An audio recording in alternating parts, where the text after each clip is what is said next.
vereadora Marisol, lhe parabenizo pela iniciativa, ao mesmo tempo que agradeço também a oportunidade de ter assinado essa moção, porque quando vem coisas boas aqui para casa, que a gente pode...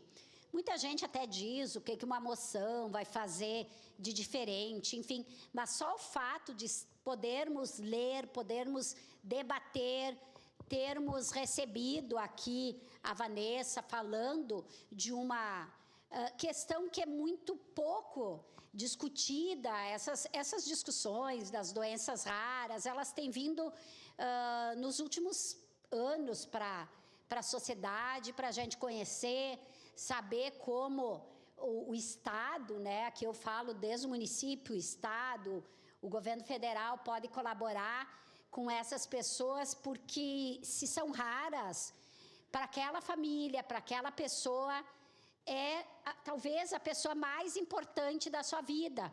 Então, nós precisamos desses movimentos aqui, dessa sensibilidade da casa, e então, com certeza, né, votarei favorável, mas também acho que nós precisamos seguir cada vez mais, aprofundar esses debates, todos esses debates que vêm ao encontro de melhorar a vida das pessoas e ajudar as pessoas que sofrem na luta cotidianamente, anos e anos, às vezes sozinhas, nesse debate. Nós termos essa sensibilidade, ela é muito importante.